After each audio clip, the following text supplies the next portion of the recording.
Hello students, welcome back to our YouTube channel success academy classes. সবাই কেমন আছো? আশা করি সবাই খুব ভালো আছে এবং পড়াশোনা সবার খুব ভালো চলছে। তো চলো বেশি কথা না বাড়িয়ে শুরু করছি আজকের এই ক্লাস। অবশ্যই ভালো লাগলে ভিডিওটা লাইক, শেয়ার, সাবস্ক্রাইব করতে ভুলো না যেন। চলো লেটস স্টার্ট। আজকে নিয়ে চলে এসেছি তোমাদের সামনে নতুন টপিক ক্যান্সার। কিছু টেকনিক্যাল ফল্টের জন্য আমরা ভিডিও করতে পারিনি। তো ফার্স্ট আমরা যেটা পড়বো সেটা হচ্ছে ক্যান্সার। ক্যান্সার বলতে আমরা কি বুঝবো? না, ক্যান্সার যখনই আমাদের মাথায় আসে, ফার্স্টে আমাদের মাথায় আসে uncontrolled cell division.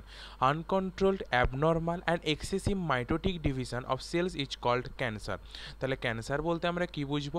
Uncontrolled abnormal and excessive mitotic division of cells is called cancer. আমরা এবার দেখব একটা ক্যান্সার সেলের সাথে একটা নর্মাল সেলের পার্থক্য কোথায়, বা একটা difference between cancerous cell and normal cell. একটা নর্মাল সেলের সাথে আমরা কি দেখে বুঝতে পারবো একটা নর্মাল সেল কোনটা, একটা ক্যান্সারের সেল কোনটা? না, নর্মাল সেল কি বলছে? না, নর্মাল সেল না they divide in a regulated manner. Regulated manner বলতে কন্ট্রোল ডিভিশন হয়, but cancer cell they divide in an unregulated or uncontrolled manner. একটা আনরেগুলেটেড এবং আনকন্ট্রোল ম্যানারে একটা ডিভিশন হয়ে থাকে cancerous cell. They show contact inhibition, cancerous cell they do not show contact inhibition. Normal cell differentiated cell, cancerous cell undifferentiated cell. Normal সেলে যেহেতু control cell division, তার কারণে অ্যামাউন্ট অফ ডিএনএ অনেক কম। ক্যান্সারাস সেল যার কারণে uncontrolled cell division, তার কারণে amount of DNA অনেক বেশি। এবার আমরা জানবো একটা নর্মাল সেল কিভাবে একটা ক্যান্সারাস সেলে রূপান্তরিত হচ্ছে। না, একটা নর্মাল সেলের ক্ষেত্রে সবার দেহে একটা নর্মাল সেলে কি প্রেজেন্ট থাকে? প্রোটো অঙ্কোজিন নামে একটা জিন প্রেজেন্ট থাকে। কি প্রেজেন্ট থাকে একটা নর্মাল সেলে? সমস্ত মানুষের শরীরের একটা নর্মাল সেলে প্রোটো অঙ্কোজিন বলে একটা জিন প্রেজেন্ট থাকে। এই প্রোটো অঙ্কোজিন যদি অঙ্কোজিনে পরিণত হয় তাহলে কিন্তু ক্যান্সার ঘটতে পারে। তাহলে আমরা জানবো এই প্রোটো অঙ্কোজিন কীভাবে অঙ্কোজিনে পরিণত হবে। না, proto oncogene induce change in proto oncogene কারা পরিবর্তন করে? কার্সিনোজেন। কার্সিনোজেন কি? না, যে সমস্ত পদার্থ প্রোটো অঙ্কোজিনকে অঙ্কোজিনে পরিণত করে নর্মাল সেলকে ক্যান্সারাস সেলে পরিণত করে তাকে বলা হয় carcinogen. According to the NCERT, যখন নেক্সট ভিডিও এনসিআরটি টপিক আসবে তখন আমরা পড়বো। তো আমি একটা লাইন বলে দিচ্ছি। অ্যাকর্ডিং টু দ্য এনসিআরটি বলছে, transformation of normal cells into cancerous neoplastic cells may be induced by physical, chemical or biological agents. This agents are call carcinogen. একটা এজেন্ট হিসাবে কাজ করে এই কার্সিনোজেন। কার্সিনোজেন হতে পারে সেটা রেডিয়েশন, হতে পারে সেটা কেমিক্যাল এজেন্টস, হতে পারে সেটা বায়োলজিক্যাল এজেন্টস। এই কার্সিনোজেন কি করে?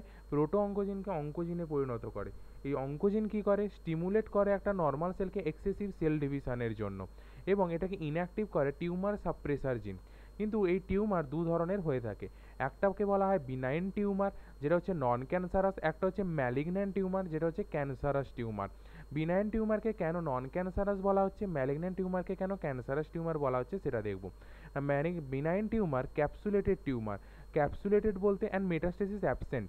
একটা টপিক আছে। ক্যাপসুলেটেড টিউমার বলতে মানে এক্সেসিভ যদি সেল ডিভিশন হয় সেটাকেও একটা ক্যাপসুল দ্বারা কী করে রাখে? আবৃত করে রাখে। ফলে ক্যাপসুল দ্বারা আমরা বলতে পারি সেটাকে একটা স্থানে কী করে রাখে? ঢেকে মানে আবদ্ধ করে রাখে। ফলে সেই এক্সেসিভ সেল ডিভিশন হতে পারে না। সেই স্থানটায় যতটা সেল ডিভিশন হলো আর তার বাইরে যেতে পারে না। একটা ক্যাপসুলেটেড স্ট্রাকচার বা ক্যাপসুলেটেড একটা লেয়ার থাকে, যার কারণে মেটাস্টেসিস মানে কি? এক্সেসিভ সেল ডিভিশন, সেটা কি হয়? অ্যাবসেন্ট হয়ে থাকে। তার কারণে এটা non cancerous cell. But malignant টিউমারের ক্ষেত্রে কি? এটা নন ক্যাপসুলেটেড টিউমার। এটা নন ক্যাপসুলেটেড টিউমার বলতে এটা malignant tumour excessive cell division হচ্ছে এবং তারকে কেউ আবদ্ধ করে রাখছে না। ফলে সে স্থান বা প্লেস পেয়ে যাচ্ছে সেল ডিভিশনের জন্য। ফলে এক্সেসিভ সেল ডিভিশন হচ্ছে। ফলে মেটাস্টেসিস পেশেন্ট মানে এক্সেসিভ সেল ডিভিশন হচ্ছে তার কারণে মেটাস্টেসিস পেশেন্ট। তার কারণে ম্যালিগন্যান্ট টিউমার্সকে বলা হয় ক্যান্সারাস টিউমার, বিনাইন টিউমার্সকে বলা হয় নন ক্যান্সারাস টিউমার। নেক্সট আমরা আসবো কার্সিনোজেন্স কী কী হতে পারে। আমরা পড়েছি 3 ধরনের কার্সিনোজেন্স। একটা হচ্ছে রেডিয়েশন, একটা কেমিক্যাল এজেন্টস, একটা বায়োলজিক্যাল এজেন্টস। ফার্স্টে দেখব রেডিয়েশন। রেডিয়েশন হচ্ছে আয়োনাইজিং রেডিয়েশন। আয়োনাইজিং রেডিয়েশন কী কী হতে পারে? একটা হতে পারে এক্স রেজ, একটা হতে পারে গামা রেজ। বলবে তাহলে আমরা এমনি যদি আমাদের কোনো বোন ফ্র্যাকচার হয়ে থাকে আমরা তো এক্স রে করে থাকি, তাহলে একবার এক্স রে করাতে কি ক্যান্সার আসতে পারে? না। যদি বারবার কোনো হিউম্যান বা কোনো পার্সন যদি বারবার ধরে এক্স রে করাতে থাকে, সেই এই যে এক্স রে, এই এক্স রেটা আমাদের কিন্তু ক্যান্সারাস ঘটাতে পারে বা এটা কার্সিনোজেন হিসেবে ইউজ হতে পারে। And gamma rays and non ionizing radiation হতে পারে UV rays, ultra violet raise.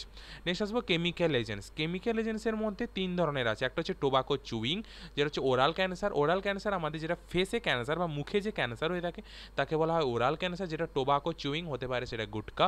যেন টোবাকো স্মোক, যেটা হচ্ছে সিগারেট বা যেটাতে স্মোক করলে লাং ক্যান্সার।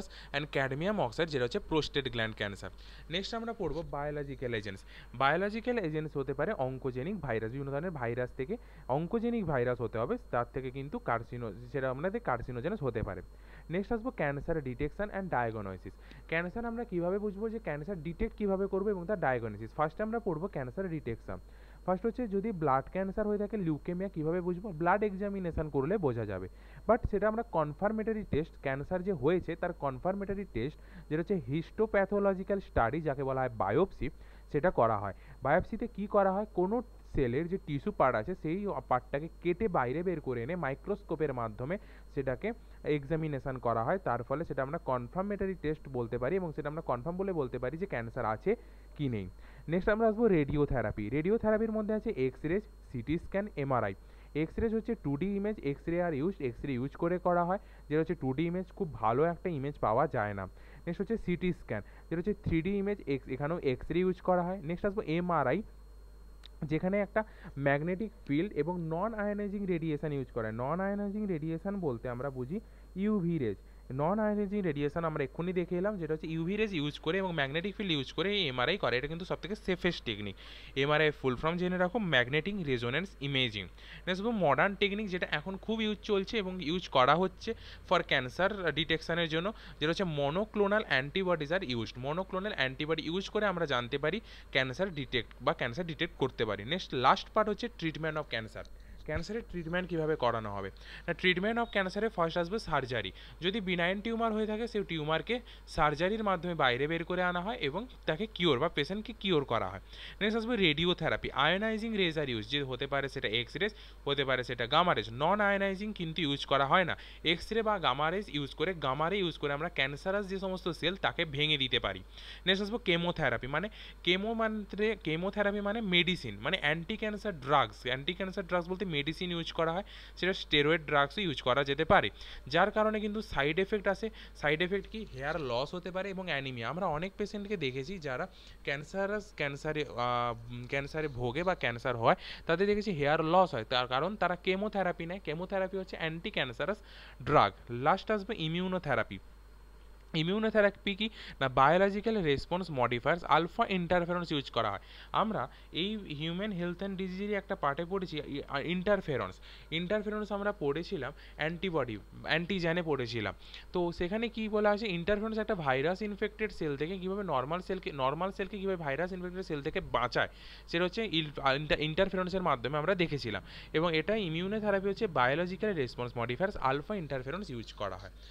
তো আমরা যা যা পড়লাম ক্যান্সার, জাস্ট 7 মিনিটসে আমরা জাস্ট ক্যান্সারের একটা টপিক শেষ করলাম।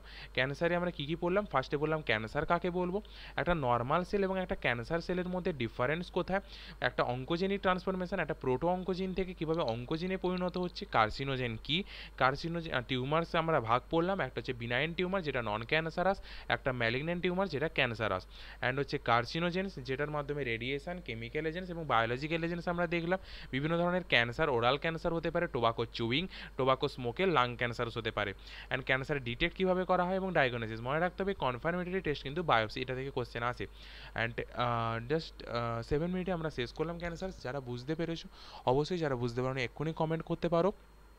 এবং অলরেডি আমাদের এডস, অ্যান্টিজেন অ্যান্টিবডি এবং এদের এনসিইআরটি রিডিং অলরেডি আমাদের সাকসেস একাডেমি ক্লাসেসের যে ইউটিউব চ্যানেল ওখানে আমাদের আপলোড করা রয়েছে, দেখে নিতে পারো, বা এরও ডিসক্রিপশান বক্সে লিঙ্ক দেওয়া থাকবে। এবং একটা নিউ ইনফরমেশান দেওয়ার আছে তোমাদের, যেটা হচ্ছে ইনস্টাগ্রামে নতুন হচ্ছে আমাদের চ্যানেলের একটা গ্রুপ খোলা হয়েছে, সেখানে তোমরা অ্যাড হতে পারো, এখানে নিচে লিঙ্ক দেওয়া থাকবে।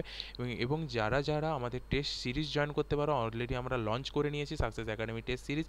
যারা যারা অ্যাগ্রি করবে বা যারা যারা ইচ্ছুক টেস্ট সিরিজ জয়েন করার জন্য, তারা পারচেস করতে পারো টেস্ট সিরিজ। তার যে ফর্মালিটিগুলো রয়েছে, যে ফর্ম তোমাদের ফিল আপ করতে হবে, অনলাইনে ফিল আপ করতে হবে এবং অনলাইনে কন্টিনিউইটিভাবে আমাদের কিন্তু এক্সাম হতে চলবে। সেটা তোমরা আমাদের টিমের সাথে কথা বলতে পারো। টিমের সাথে কীভাবে কথা বলবে, হয় তোমরা এখানে কমেন্ট করতে পারো, না হলে তোমরা ইনস্টাগ্রামে ফলো পাঠিয়ে সেখানে মেসেজ করতে পারো, বা হোয়াটসঅ্যাপ গ্রুপে যদি জয়েন হতে চাও এখানে তোমরা কমেন্ট করতে পারো, বা তোমরা আমাদের ইনস্টাগ্রামে আমাদের ফলো করতে পারো। ওকে, আজকের ক্লাস এই পর্যন্তই। Thank you. মাঝে মাঝে তব দেখা পায়।